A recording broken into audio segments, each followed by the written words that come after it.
তোর দিদি আমাকে দুটো রসগোল্লা খাইয়েছে। খুব বড় বড়, ভালো লেগেছে। তোর দিদি খুব ভালো রে। তুই ভাগ্য করে একটা দিদি পেয়েছিস। শুধু রসগোল্লার রসটা খেতে পারলাম না রে। কাকা হাড়ি থেকে গুড়ের রস বের করছে আর খাচ্ছে। খেতে খেতে বলল, কেমন লাগলো রে রূপালি? দিদি কিছু না বলে কাকার মুখের দিকে চেয়ে কি একটা জানি ইশারা করল। তারপর কাকা সঙ্গে সঙ্গে উঠে দাঁড়ালো। বন্ধুরা, আজকে যে গল্পটি বলবো সেই গল্পটি আমার দিদির। আমাদের ফ্যামিলিতে বর্তমানে ৩ জন থাকি। আমি, মা আর দিদি। বাবা গত হয়েছে এই মাস, তিনি খোলো। আমার নাম রবি হালদার, বয়স ২০ বছর, ইন্টারে পড়ি। আমার দিদির নাম রূপালী হালদার, ২৬, এই গল্পের নায়িকা। দেখতে বেশ ফর্সা মতো, লম্বা ৫ ফুট ৫ ইঞ্চি, যে কোনো ছেলে পাগল হয়ে যাবে। বর্তমানে মার বয়স ৪৮। বাবা মারা যাওয়ার পর কলকাতায় শহরে কাজ করে লোকের বাড়িতে। আমরা থাকি অজ গ্রামে। আমরা খুব গরিব।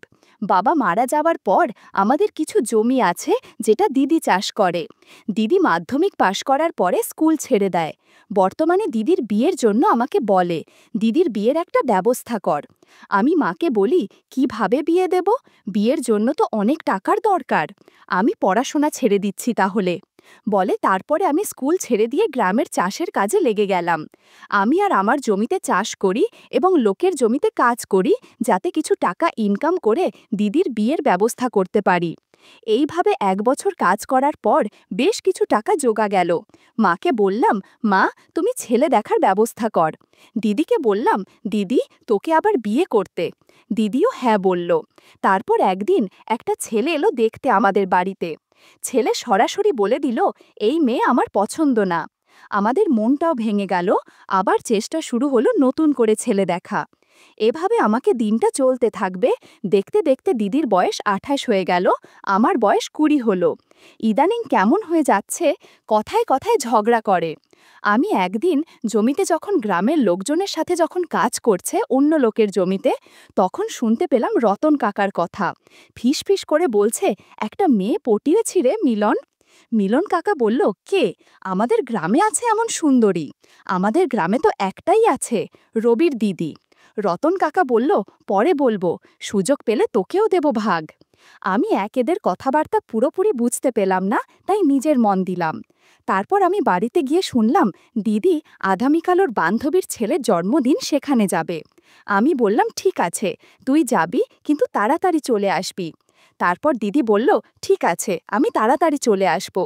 তারপরের দিন যখন আমি জমিতে কাজে গেলাম, গিয়ে দেখলাম রতন কাকা কাজে আসেনি।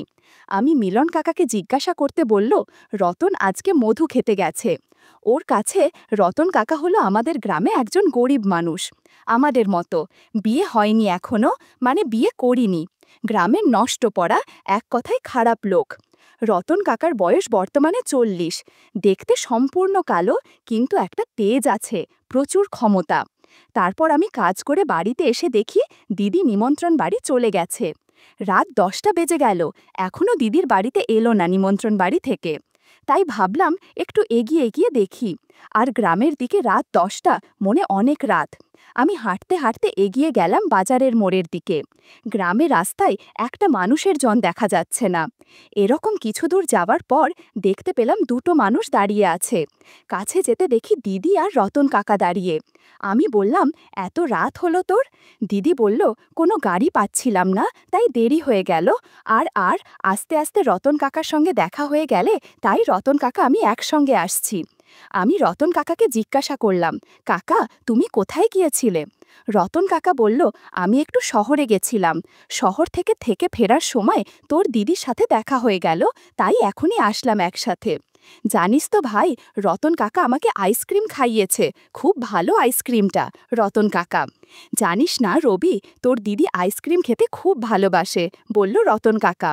সঙ্গে সঙ্গে দিদি খুব হেসে উঠল। তবে এখন তুমি চলো, অনেক রাত হয়ে গেছে, এবার আস্তে আস্তে বাড়ির দিকে চল। রতন কাকা বলল, জানিস রবি, তোর দিদি আমাকে দুটো রসগোল্লা খাইয়েছে, খুব বড় বড় রে, ভালো লেগেছে। তোর দিদি খুব ভালো রে, তুই ভাগ্য করে একটা দিদি পেয়েছিস। শুধু রসগোল্লার রসটা খেতে পারলাম না রে। আমি বললাম, কেন কাকা? তখন রতন কাকা বলল, ওই তাড়াতাড়ি খেতে গিয়ে পড়ে গেছে। দিদি বলল, তখন চিন্তা করো না কাকা, আমি আবার রসগোল্লা তোমাকে খাওয়াবো, সঙ্গে অনেক কিছু। এই কথা বলে দিদি মুচকে মুচকে হাসছিল। তারপর আমি আর দিদি বাড়িতে চলে এলাম। এসে দিদি শুয়ে পড়ল, আমিও পাশের ঘরে শুয়ে পড়লাম। আমাদের ঘরের পরিচয়টা দিয়ে এবার আমাদের দুটো মাটির ঘর, একটা ঘরে দিদি থাকে, একটা ঘরে আমি থাকি। আগে মা যদি একসাথে থাকতো, মা যেহেতু শহরে লোকের বাড়ি কাজ করে, তাই সপ্তাহে একবার করে এসে বাড়িতে। সকালে আমি আবার লোকের জমিতে কাজ করতে বেরিয়ে গেলাম। দেখলাম রতন কাকা, মিলন কাকা খুব হাসাহাসি করছে। তারপর আমার কাছে এসে বলল, রবি, একটা কথা বলবো? আমি বললাম, বলে। তোর দিদিকে আর জমিতে কাজে পাঠাস না। আমি বললাম, কেন? তখন কাকা বলল, বড় হয়েছিস, দিদিকে কেন জমিতে পাঠাচ্ছিস? আমাকে বলতে পারিস, তোর দিদির কাজগুলো আমি করে দিতে পারি। ঠিক আছে, ভেবে দেখব। তারপর আমি বাড়িতে চলে এলাম। দিদিকে বলতে দিদি বলল, হ্যাঁ রে ভাই, আমারও খুব কষ্ট হয় জমিতে কাজ করতে। রতন কাকা খুব ভালো, তুই তো কোনোদিন বুঝিসনি আমার মনের কথা। আমার মনের কষ্টের কথা ঠিক বুঝেছে রতন কাকা। রতন কাকা খুব ভালো। তারপর হঠাৎ রাত ৮টার সময় আমরা যখন ভাত খাচ্ছিলাম রাতের, তখন রতন কাকা এলো আমাদের বাড়িতে। আমি জিজ্ঞাসা করলাম, কাকা এত রাতে? কাকা বলল, আমার ঘরটা ভেঙে গেছে, কোথায় থাকো এই বর্ষার কালে রাতে, তাই ভাবলাম তোদের কাছে ছুটে এলাম। আমি জানি তোরা খুব ভালো, কাকাকে ফেলে দিবি না এই অসহায় কাকাকে। কিন্তু ওর কাকা, আমাদের দুটো ঘর থাকবে কোথায়? কাকা, তুমি ওইসব নিয়ে চিন্তা করতে হবে না। আমি কালকে তোর দিদির ঘরের পাশে একটা ঘর করে নেব। তোর দিদি আর জমিতে কাজ করতে যেতে হবে না, আমি তোদেরকে দেখাশোনা করব। দিদি বলল, তুই কাকা, তুমি আমাদের বাড়িতে থাকবে, এতে খুবই ভালো হবে। আমি বললাম, একটু ভেবে দেখি কাকা। তারপর কাকা চলে গেল। দিদি আমাকে বোঝাতে লাগলো, দেখ ভাই, কাকা যদি আমাদের বাড়িতে থাকে তাহলে আমাদের অনেক সুবিধা হবে। কাকা আমাদের চাষবাসের কাজ করে দেবে, সঙ্গে দুটো পয়সাও পাবো আমরা। আমিও বললাম, ঠিক বলেছিস, তার সঙ্গে কাকার তো কেউ নেই, আমাদের বাড়ি থাকবে। আমার কথা শুনে তিনি বেশ খুশি হলো। তারপর কাকা চলে গেল ওই রাতে। আর দিদি আমাকে বোঝাতে লাগলো, দেখ ভাই, কাকাকে যদি আমাদের বাড়ি থাকে বাবার মতো, তাহলে আমাদের কত সুবিধা হবে বল। সে আমাদের দেখাশোনা করবে, সঙ্গে কিছু টাকা পয়সাও দেবে। আমার বিয়ের টাকাটা জোগাড় হয়ে যাবে, তুই আর কত কষ্ট করবি আমার জন্য। আমি বললাম, ঠিক আছে দিদি, কাকা তাহলে কালকে তোর ঘরের পাশে একটা ঘর করে নিক। দিদি বলল, ঠিক আছে। তারপর দিন সকালে আমি কাজে চলে গেলাম জমিতে। গিয়ে দেখলাম রতন কাকা আসেনি। মিলন কাকাকে জিজ্ঞাসা করতে বলল, ও নাকি একটা ঘর করবে তোদের ঘরের পাশে, তার জিনিসপত্র কিনতে গেছে। সারাদিন কাজ করার পর যখন বাড়িতে গিয়ে দেখলাম কাকা, দিদি আর মা বসে গল্প করছে। দিদিকে দেখে মনে হলো দিদি খুব খুশি। মাকে জিজ্ঞাসা করলাম, মা কখন এসেছে? মা বলল, এই দুপুরবেলা দিকে এসেছি। তাহলে রতন আমাদের বাড়ি থাকছে, যাক ভালোই হলো, তোর পাশে একটা লোক হলো থাকার মতো, যে তোর বাবার মতো খেয়াল রাখবে। আমি কাল সকালে আবার চলে যাব শহরে, তোর দিদিকে খেয়াল রাখিস। রতন কাকা তখন বলল, চিন্তা করতে হবে না রূপালীকে, আমি খুব খেয়াল রাখো, দিন রাত খেয়াল রাখব। দিদি তখন বলল, কাকা আমার খুব খেয়াল রাখে, দেখো না আজকের আমার জন্য কত খাবার এনেছে বাজার থেকে, আর আমার জন্য শাড়ি কিনে এনেছে। তারপর খাওয়া দাওয়া করে আমরা শুয়ে পড়লাম, আর রতন কাকা বাড়ি চলে গেল। সকালে যখন কাজে যাব বেরোলাম, তখন দেখি রতন কাকা আর দিদি। আমি বললাম, কাকা এত সকালে? কাকা বলল, এই তোর দিদির ঘরের পাশে ঘরটা আজকে তৈরি করব। বললাম, ঠিক আছে করো, আমি কাজে চলে গেলাম। তারপর আমি কাজে চলে গেলাম। কাজ করছি এমন সময় মিলন কাকা বলল, হ্যাঁ রে রবি, তোর দিদির বিয়ে দিবি না? বয়স তো অনেক হলো। আমি বললাম, দেব তো, ভালো ছেলে পেলে দেব। মিলন কাকা বলল, মেয়েদের বয়স বাড়লে কিছু অঘটন ঘটায় না যেন দেখিস। আমি ভাবলাম, কি আর অঘটন ঘটাবে? মিলন কাকা তখন বলল, পরে বুঝবি, পারলে তো দিদির বিয়ে দিয়ে দে। আমি বললাম, চেষ্টা তো করছি। সারাদিন কাজ করার পর যখন বাড়িতে গেলাম, দেখলাম ঘরটা পুরো সম্পন্ন হয়ে গেছে, এবং দিদির ঘরের সঙ্গে কাকার ঘরের একটা দরজা আছে, মানে কাকার ঘরে থেকে দিদির ঘরে যাওয়া যাবে। আমি বললাম, কাকা কবে থেকে এই ঘরে তুমি থাকবে? দিদি বলল, কাকা আজকে থেকেই আমাদের বাড়ি থেকে যাবে। তারপর আমি কাকা দিদি খাওয়া দাওয়া করে শুয়ে পড়লাম। আমি একটা আলাদা ঘরে থাকি, দিদি একটা আলাদা ঘরে থাকে, আর কাকা আলাদা ঘরে থাকে। সকালে উঠে দেখি এখনো কাকা উঠল না। দিদি উঠেছে সকালে। কাকা ঘুমাচ্ছে।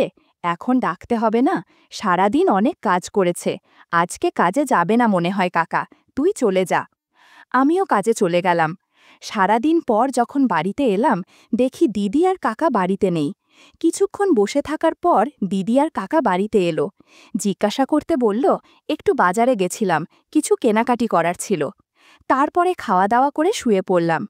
এইভাবে বেশ কিছুদিন যাওয়ার পর দিদির মধ্যে একটা আলাদা পরিবর্তন দেখতে পেলাম। দিদি সবসময় হাসি খুশি থাকে। খেতে বসলে দিদি আমার থেকে কাকাকে বেশি খেতে দেয়। দিদি আর আমার সাথে তেমন কথা বলে না, সবসময় কাকার সাথেই কথা বলে। দেখতে দেখতে বর্ষাকাল এসে গেল। তারপর মা এসে বলল, আমি আর এখন গ্রামে আসব না, শহরেই থাকব।